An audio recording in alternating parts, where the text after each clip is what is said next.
Hello everyone, welcome to the day three of DevFest, and I hope you had fun on day one and day two with a lot of amazing contents. On day one, we had Srishti and sorry, we had Srishti who introduced you how to create an Angular application, a fresh new application, and then on day two we had Ashok Vishwakarma who introduced us how we can add PWA functionality to our app. Now, on day three, today I am going to tell you about how to improve the performance of your application. So we'll be talking about some of the concepts, some of the mechanism, how you can improve and make your application faster. So that's why the name of the session is Perf Time for Pokemons. You have already seen how Srishti was able to actually create an application where she had a lot of Pokemons available on the screen, and let's move ahead and see how you can improve the performance of that application. So the first thing, I'll be talking about a lot of things which is related to Angular and a lot of things which are in general. So we'll be seeing both the things. So even though you have no idea about Angular, don't worry about it. There are a lot of contents related to other technologies as well and how you can improve the performance. The first thing which we are going to see is you have seen how Srishti was able to actually bind the list of records. So there was something known as ng4 which was introduced. So let's move on to the code part and we will see here. Let's search for ng4. So you can see there is an ng4 which is available here, and what we have done is we have just uh, binding the moves on my application. So this is how my application looks like in case you have you're just looking at the screen. So you can see these are top moves which are available. There are multiple moves which are available. The thing is, in Angular, whenever you use ng4 and you make some changes in your application, so of course those changes has to be reflected. So by default, Angular will actually go ahead and bind everything on every change. So let's say if I add something in my list, if I edit something in my list, or if I make some changes in my application, everything will be re-rendered. You can improve the performance of your application by introducing one extra function which is known as start by. So here what I can do is we can use a pipe which is known sorry, not a pipe but a function. So I'll say colon, semicolon, and then you can use track by here and introduce or call a function here which will take a unique key. So the thing is you have to return one unique key based on which I can identify this particular record, and Angular internal takes care of checking each and every record if they match or not. So I'll create a function here. So I'll say create by track by function. This is the function which I'm going to create. Right now you can see I'm getting some red wiggly here because this function does not exist. So let's go ahead and introduce this function. So I'll go to my ps file which is available here, and I'll write this function. The track by function gets two parameter from your ng for loop. So first function which you will get is index.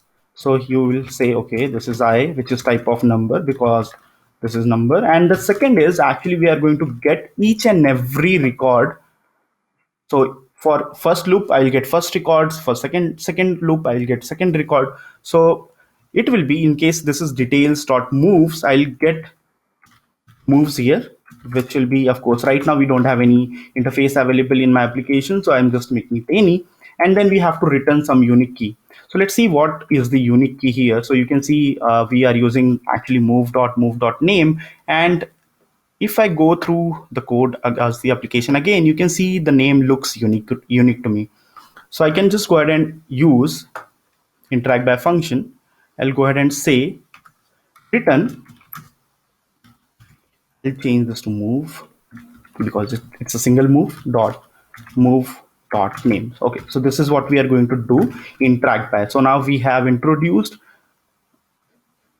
a trackby function which will take care in case my record keeps changing.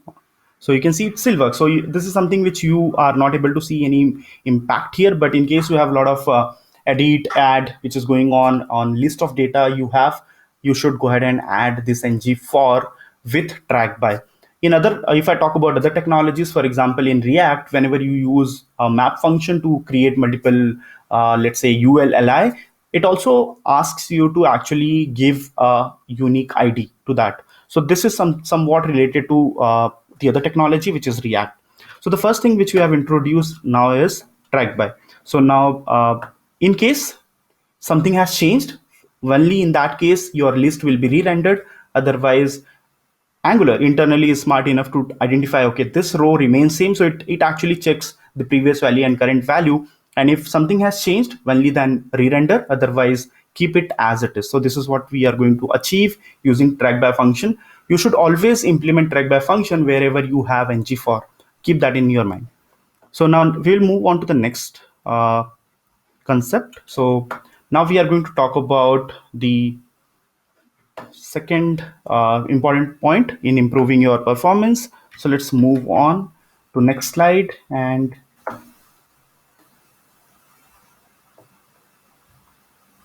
okay, so now the next thing is we should always use change direction strategy on push. So what is this?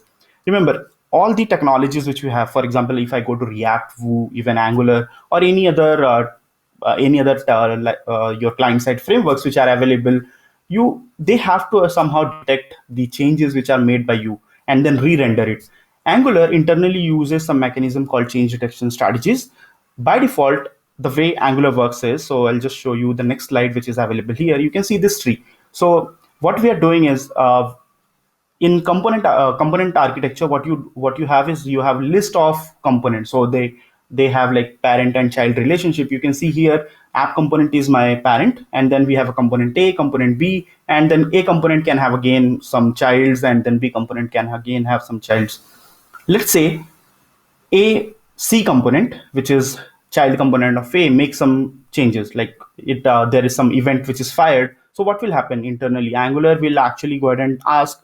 There is a file called there is a actually JS file which is available inside your code base, which is known as zone.js. So zone.js will actually go ahead and check the entire application again to see if there is something has changed, and I want to re-render something. So this is what happens by default. But in case you have lot of components, let's say for in my enterprise application, we have more than 200 components. And remember, checking for each change, checking 200 components is always costly. Even though Angular internally has implemented the best data structure which we can wish for, and it works faster by default, but we may need those extra optimization for us. This is where what you can do is you can actually implement something known as on push change direction strategy. So what happens in on push change direction strategy is you will be able to only your component will only detect the changes, or you can actually say remove me from this entire change direction tree, and whenever the data which I own changes, then go ahead and re-render me. Otherwise, don't re-render me, or let's say in this case, don't re-render AC. So don't re-render AC component in case I said this AC component has changed direction strategy on push. So what will happen is AC component will not be re-rendered in case I make some changes to, let's say, BB component, because there is nothing which has changed in AC component. Similarly, if I go one level up, we have component A, right? So in case I apply change direction strategy on push on A component, every time there is some changes in B component, there will be no impact in A component. A component will only change in case its own data changes. So we'll see how to implement on push change direction strategy next. So let's move on to the code and see what needs to be done, because right now we have several things which needs to be changed as well. So here, if I go to my component, you can see there is nothing called in push on push change direction strategy. What we are doing is we are fetching the data. So we are fetching the data from route parameters. We are saying, okay, for each, and then somehow we are taking the parameters called ID. So this is where this is implemented. You might have seen when Srishti was introducing you to Angular, she configured a path like this. So she has Pokemon/ID. So ID is something which is coming from our backend, and then we are just appending it and making a call to our backend to get the details against this ID. So how we can actually make or convert this component to on change direction strategy on push. So let's go back to the Pokemon component.ts. So here I will also introduce some of RxJS operators, and we will see how we can actually avoid this code here and then here. So you are also doing we are also making one small mistake here, that we are actually subscribing to this So we'll discuss why not to subscribe inside your component. And similarly, then we are subscribing here.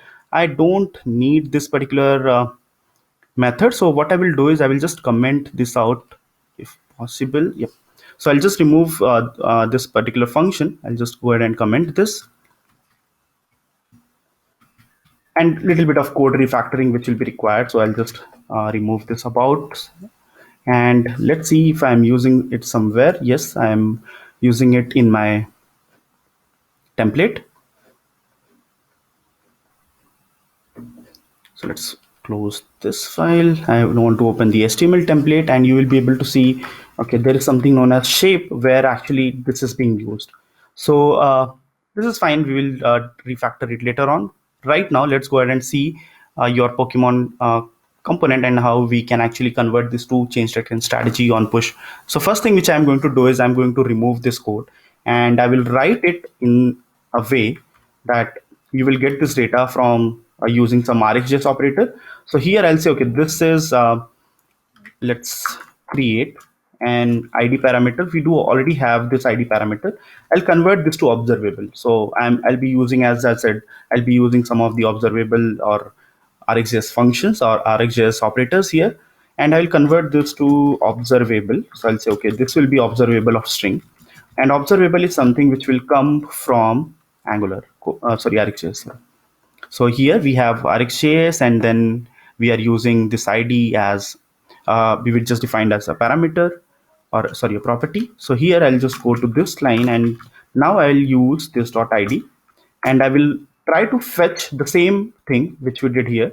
I'll try to fetch the ID using the RxJS operator now. So I'll say, okay, this dot out dot param map, and then I will use the pipe operator here, and inside pipe I'll use a map operator because I want to transform my input to another uh, output. So this is to transform our data, and here I'll get the same data which is available here. So the params, you can call it as a params as well.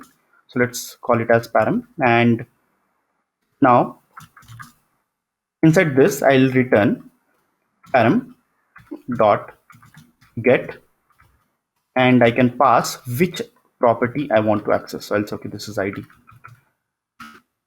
Now what we have done is we have written the same code in using RxJS. So let's try to render this code on our template. For time being, I'll go ahead and comment this out because we are going to get a lot of errors.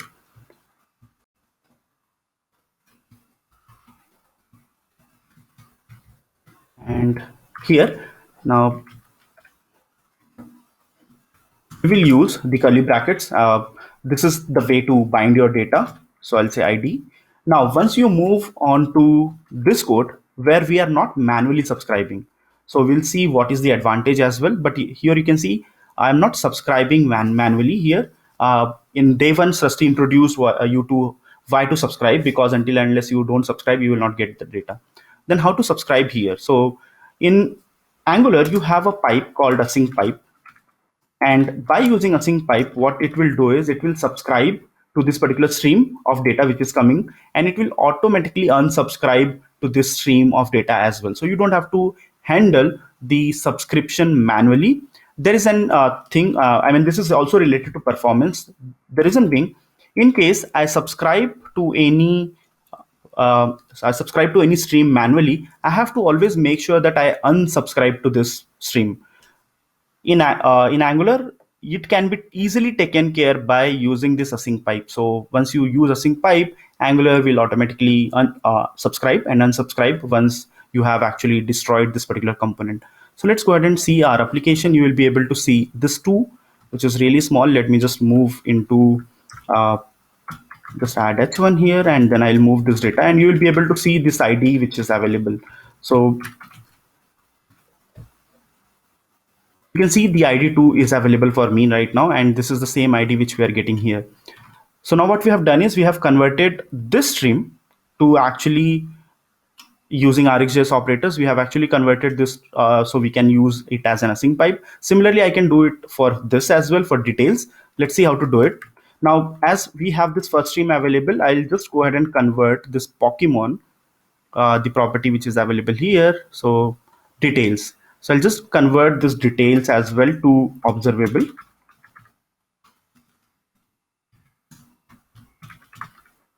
Remember, in case you are doing it for production or you are working on a live application, never use any. So this is something which we are doing for just demo purpose, but in your application you should not be doing that. So now we have this details as a stream, and let's assign this value. So I can say this dot, I'll use detail stream. Now what we want to do is we want to get this ID. So this actually depends upon this ID which is available here, and then we want to call Pokemon details service to get the details. So let's see how to do it in RxJS way. So here I'll say, okay, this dot ID, which is the data, which is the stream of data which we already have, and then I will again use pipe. I will actually try to go inside this stream of data, and then here I have to call another operator to get these details, right? So how you can do that? We will not be using merge here, but we will be using something known as merge map operator, which will merge the incoming, outgoing stream into this stream.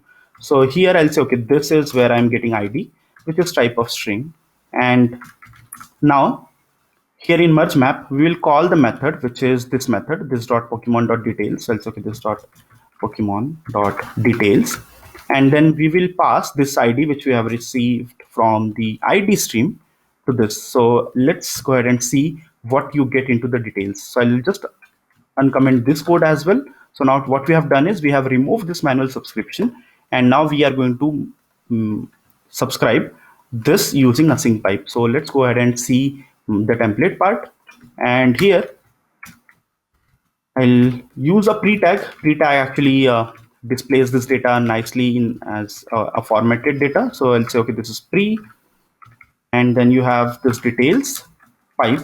I'll say async pipe JSON. So now let's see what we get into the details. Okay, so now you can see we are fetching the details by using one of the RxJS operator, which is called as merge map, and then we are passing the ID which we have received from this stream, and then we are calling our details method. So let's see how it looks on the front end. You will be able to see, okay, now we are actually getting entire data as part of JSON data, and now we can actually go ahead and bind this data to our application. So let's see how we can do that. I'll just do some of the HTML from the code which I have already written just to save time, because we are not going to do much here. So I'll just also add this shape data which we have, so which I had commented. So to do that, I will add a code. So in my component.ts, I will also call which is known as about. So you can see this about which we are calling here, and we'll remove all this entire code which we don't need anymore to this. And for shape also, we'll create a property. So I'll say, okay, this shape should be here, and I'll change this to any, and then I'll say, okay, this is shape stream, and here I'll say this dot shape. So now what we have is we have three streams which is available, and my template should be able to actually consume this stream, subscribe it and unsubscribe it whenever I move away from this. And I will just now remove this particular entire fetch function which we had written. So you can see how powerful RxJS operators are. They can actually remove a lot of code from your application, and now entire thing which we had here is actually available in 6 lines of code if I have, because I have not formatted it, but I can actually move this into a single line, and we will be able to do that with the advantage of we are getting also the performance. We are now able to release the memory. So once you subscribe, what happens is your memory will be allocated. So it may, if you are not subscribing, it may happen that it will in long term, as your users actually keep moving between multiple screens and you actually subscribe to a lot of subscriptions, at one point of time your users will face this performance impact. What you can do is move away from it, subscribe and do unsubscribe whenever you are actually subscribing to something, or let a sync pipe handle it for you. So right now we are actually doing or using a sync pipe for and they are handling for us.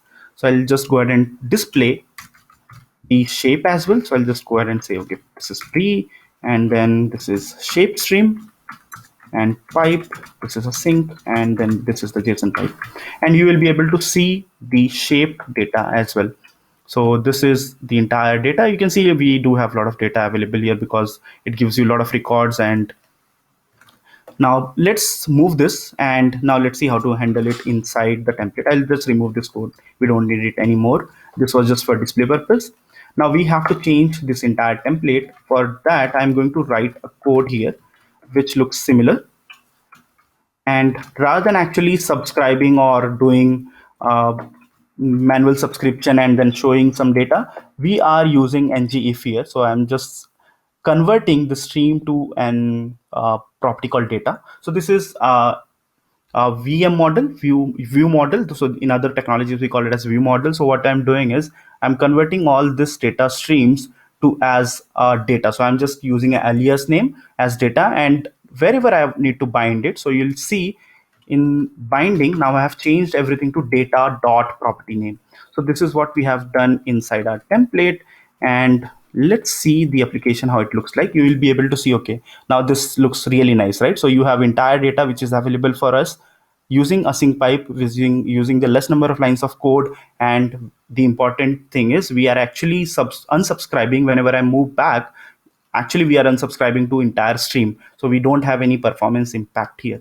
So this is related to, of course, how you can actually improve the performance using async pipe. But what about the actual use case? We said we should use the property, right? We should use change direction strategy on push, and which we are not doing right now.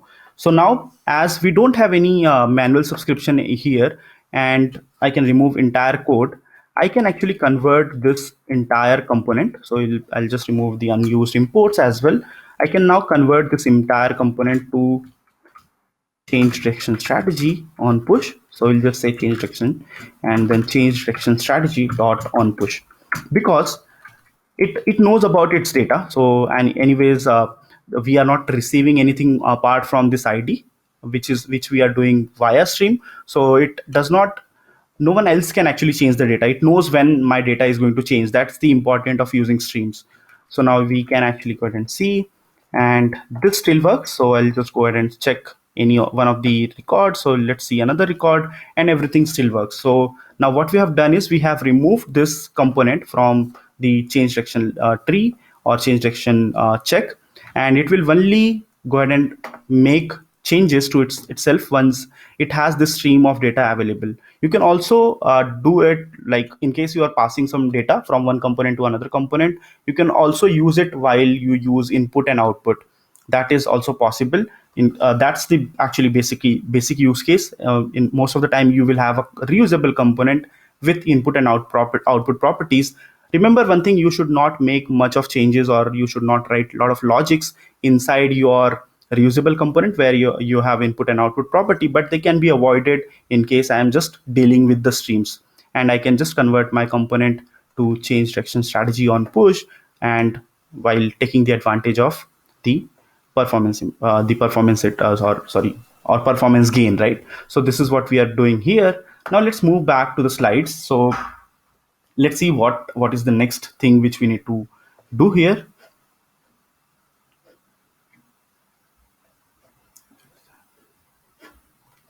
Okay, so now the next we discuss about on change direction strategy, and then this is the image which we try to use. Now let's go back to the next slide. So let's go to the next slide. So this is where actually you can also improve the application performance using caching your data or assets. How you can do that? Remember day two where Ashok introduced you to something known as PWA. What you can do using PWA is you can actually download all the JS files, all the assets, and cache it. So what is the advantage? So of course, once you try to actually again access your website, your users will get the data as fast as possible because they don't have to actually download the entire data again. You can also make your application as installable. Let me just show you one of the PWA application right now. So I'll go back to my browser, and here I'm going to show you something known as, so in my browser I'm just entering the angular.io, which is the application which we have. So here you can see angular.io is actually installable. This is the PWA. You can actually install it on your desktop, you can install it on your mobile app, and you can actually install in your tablets as well, right? So this will behave like a mobile app on your mobile applications. It will behave like a web app once you install it on your desktop. So this is how you can actually utilize this functionality, where you can cache the data as well as the assets using PWA. Ashok, for his example, used something known as Workbox, which is another framework created by Google itself. Otherwise, you can also utilize Service Worker in case you are using React or Vue.js. You can utilize the functionality which is to cache entire data. You can use Service Worker or Workbox, what you decide to use. Now, the next thing which we are going to discuss is, of course, always use state management as much as possible.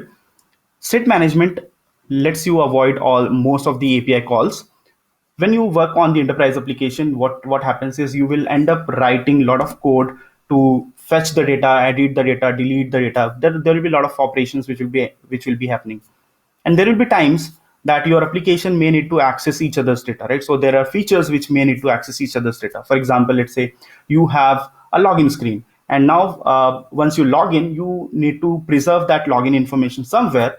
So if I can use that login information maybe on another screen, for example, to retrieve the orders, to maybe retrieve the your account details. So where you will save their data. Generally, what you do is you actually go ahead and call another API to make sure that you get those login details again, and then based on your, of course, based on your key, which you generally save, it may be your token, a JWT token, and then we retrieve that data. So rather than that, avoid the extra API calls by just saving this data into using some state management. For example, if I'm into Angular, I'll be using NGRX, NGXS, or we have another solution called Akita as well.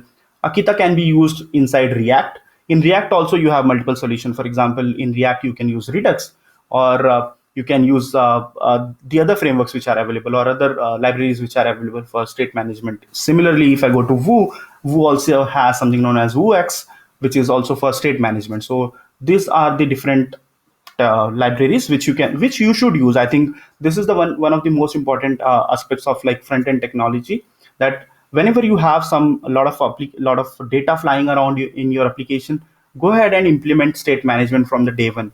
If you know that your application is of course going to grow, which we generally don't, because we don't know the scope of the application on day one. So I would suggest, with whatever technology you use, go ahead and find the best solution for state management and start using from the day one. You will find the importance, or you will figure out the importance of that implementation when you start, or start adding more features. So you'll see, okay, now I'm able to see the importance, because I'm able to actually avoid a lot of extra API calls. So this is related to state management. Now let's go ahead and see the next slide, which is lazy loading. There are multiple things involved in case of lazy loading. We'll see how we can do it in Angular, but let's see what are the things which can be done.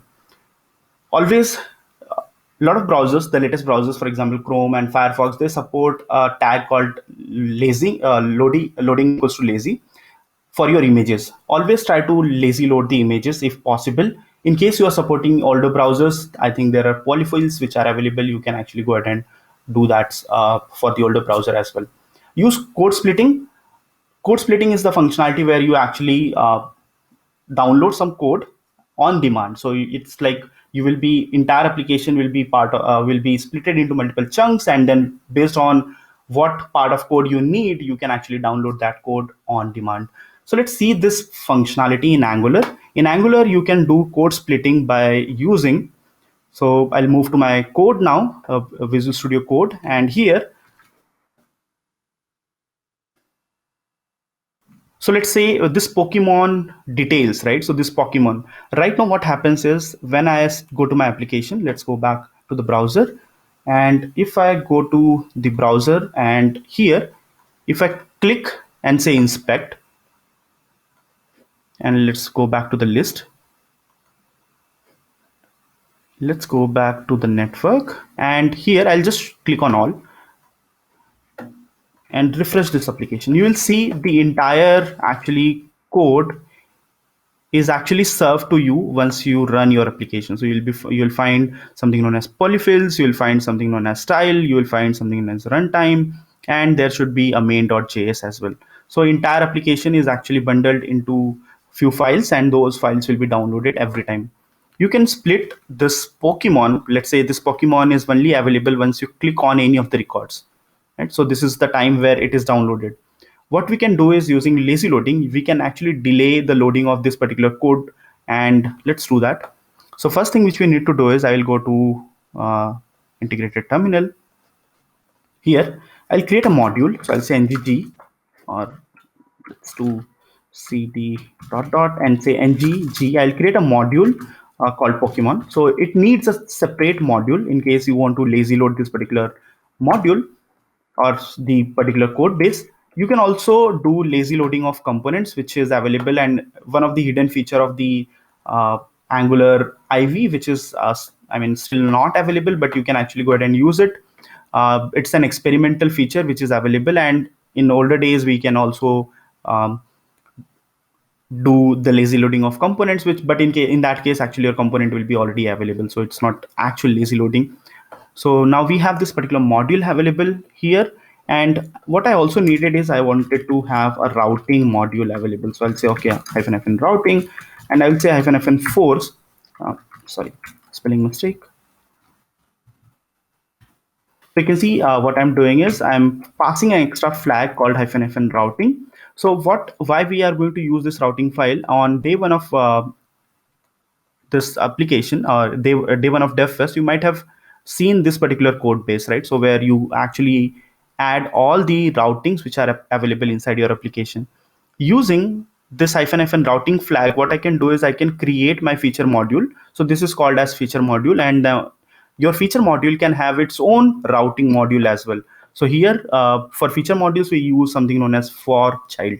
So let's configure this lazy loading here. So I'll say path. So this path needs to be blank, and then you have to mention which component should be loaded. So I'll say okay, this is Pokemon component, which is the which should be loaded once I try to access this particular URL. This is it. So this is the change which you have to do here inside Pokemon module. This is already done. We have to just register the Pokemon component here now, and on my app routing module and an app module. So I'll make one small change. I will remove this Pokemon component from here now, because this needs to be lazy loaded. So anyone else or any other module should not be aware about the Pokemon component or anything which is part of Pokemon. Even if it had multiple components, multiple services, it should be registered or wrapped inside its own module. So here we are actually wrapping inside its own module everything related to Pokemon component. Right now we just have a component, so that's it. So now once this is done, I will make a change to routing. So here you can change this code, and rather than passing a component here, we will use a property called load children to enable the lazy loading of this particular module. So I'll say okay, this is load children property.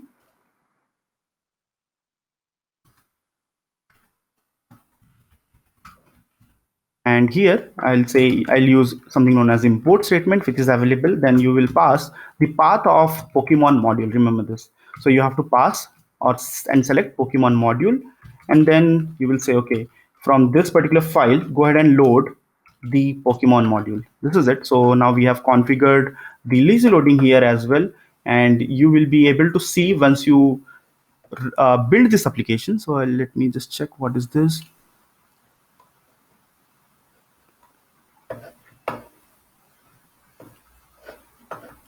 Okay, so there is some syntax issue. Let's build this application now, and you will see, let's see the build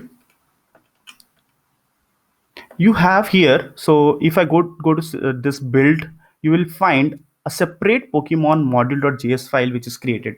So now let's go to the application. So let's see what is the impact here, right? So I'll just go back, refresh this application, and go to JS, remove all the data, all the previous logs, and click on one of the Pokemon. Now you'll be able to see this code is actually downloaded when I requested for it. So it's lazy loaded. So what we have done is, we have splitted our entire code base into multiple chunks. This should be done in case you have a large application and you have some routes which should not be actually accessed frequently, and they or you want to split your entire application into multiple features, and they should be downloaded on demand, not by default.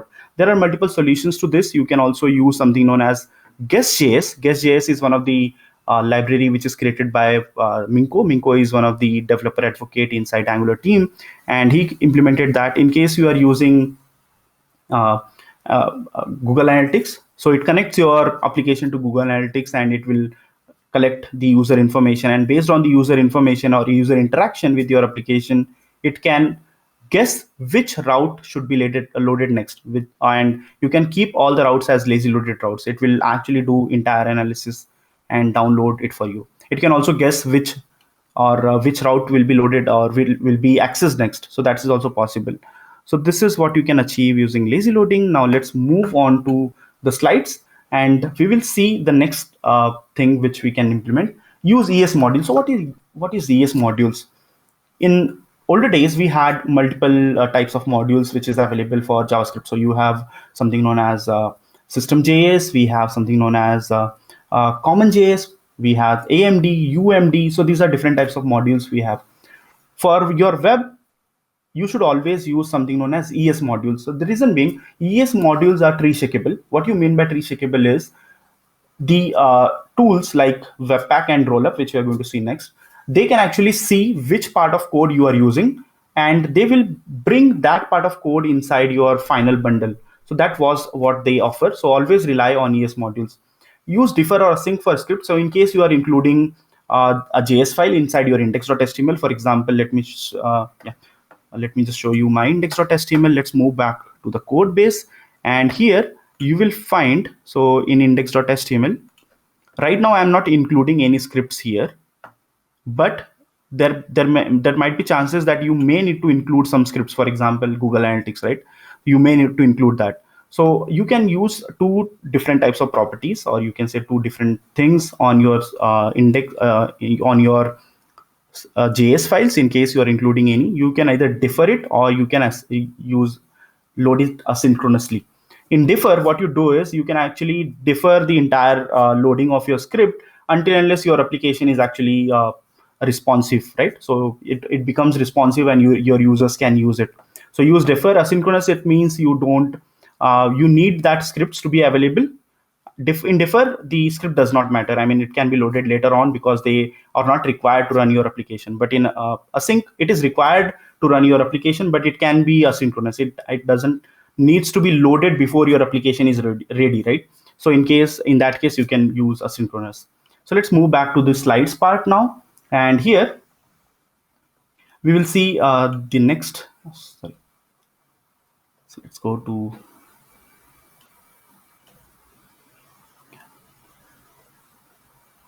Yeah. So and then the next thing is tree shaking. So if you remember, I just spoke about tree shaking, that you should use ES modules. So how to do it? So there are multiple tools which are available. You can either use Webpack or Rollup. If you are using Angular, Angular already internally uses Webpack for you. It also uses Rollup for building libraries. In case you are using in other programming language, for example, if you are using React, you should always go ahead and utilize the functionality which is called tree shaking, and it can be configured easily using Webpack. So to differentiate between Webpack and Rollup, this is a thing to understand. So in case you have an application, web app, you should use Webpack. In case you are building a library, you should use Rollup. So these are two different tools which are available. There are many more which are improving and which will be used in future maybe. So this is Webpack and Rollup. Now let's move on to the next slide. And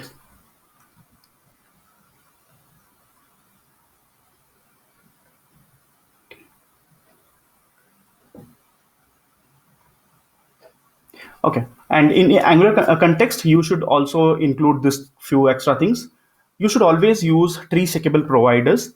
In Angular, you have some, whenever you create Angular services, you have a property called provided in root. You might have seen this once Srishti created the application on day one, and she created a service. So you might have noticed there was a property called provided in root.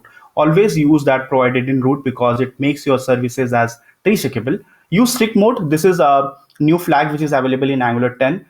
Strict mode actually does the extra checks for you in case your some part of your code is getting used or not. So this is where strict mode really helps us in new application. If I you just go ahead and create a new application using strict mode inside Angular, you will see your bundle size is already reduced by around 60 to 75%, and you can also use strict mode in Angular 9 as well. So that's backward compatible. It's one of the it actually adds some extra checks. Also adds a check in case to check if some of the exports are being used or not. So if it is not being used, it will remove that as part of your final bundle.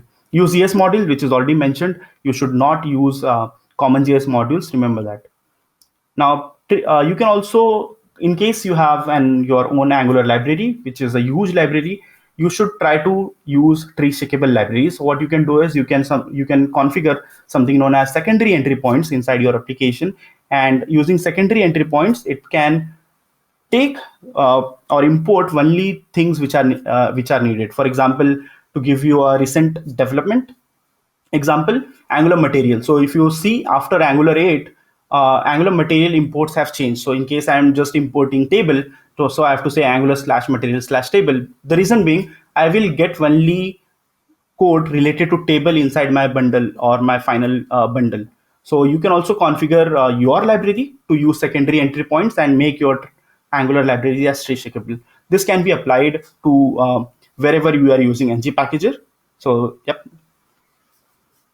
Use production build. This is really important. A lot of applications don't use production build. In case you are creating an Angular application, you have a simple flag called ng build --- prod, and it will create a production build for you. In case you are using Webpack in other, maybe React or somewhere else, they also come with a property called production. So you can also environments, I think something called environment, where you can pass whether you are in development or production, and you should always create a production build. Production build does extra things for you. It will compile, it will minify your code, it will remove the unnecessary code as part of your build.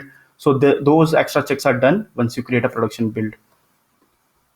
Use gzip minification wherever possible in case your server supports it.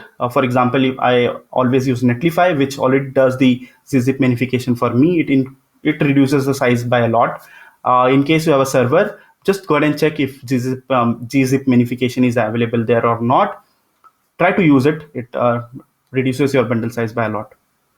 Then you have, in case you have a static assets, always rely on CDNs. CDNs are, of course, it gives your data faster than anything. So if I'm trying to access your application from, let's say, India, I'll get the resources served from India. So it's not like my server is available in US, so I'm getting the data from US, which may be lagging. So always use CDNs to serve the assets.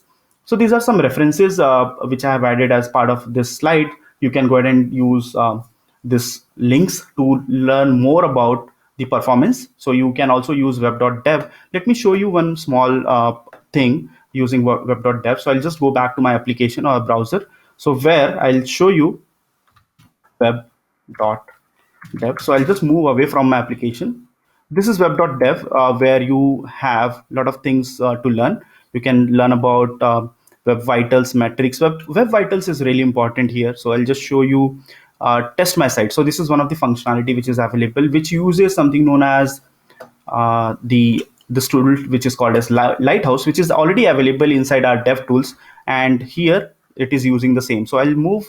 What I will do is I will use my own portfolio. So I'll just go to my portfolio and I will run the analysis on my portfolio. So I'll just say, okay, this is the website which I have.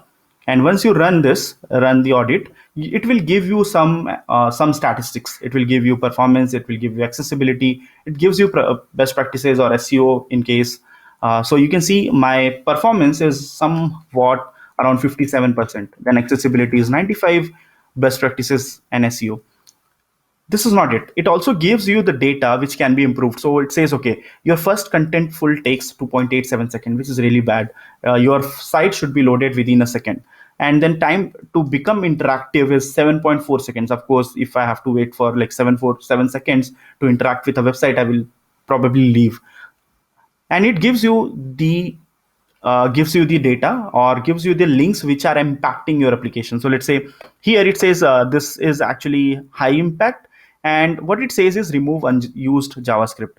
So it says, okay, now you have some JavaScript which is unused and you should better remove it to improve the application performance. It says, okay, minify JavaScript. So there is some JavaScript which is still not minified. So what you can do is you can click on it and it will tell you how and which how to minify your JavaScript. So it gives you the data, the things or the tools which can actually show you how you can actually minify your JavaScript.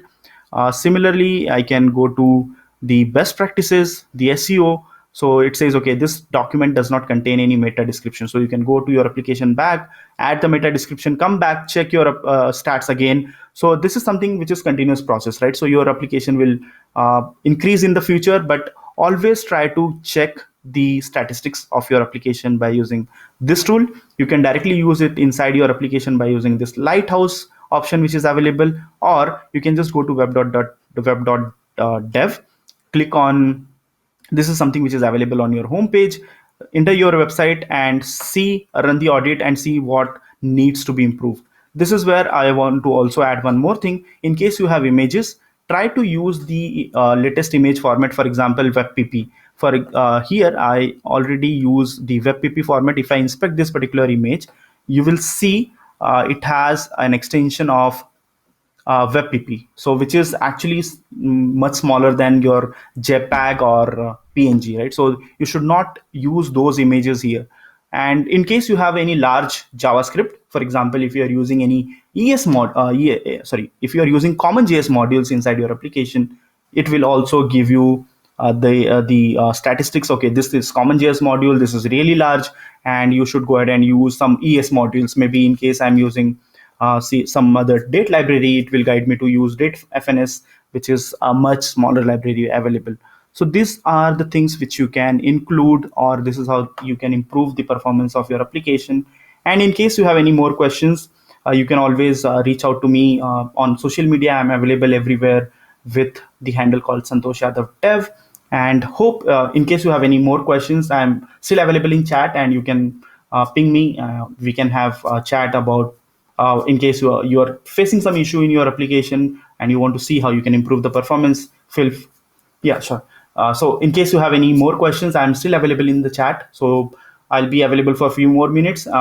Also, in case you are getting some performance impact on your application, you want to chat separately, you can reach out to me on Twitter or LinkedIn by using my social media handle called Santosh Yadav Dev, and we can have a chat about it as well. Hope you learned something new in this session, and yep, keep learning and keep exploring and see how you can improve your application performance.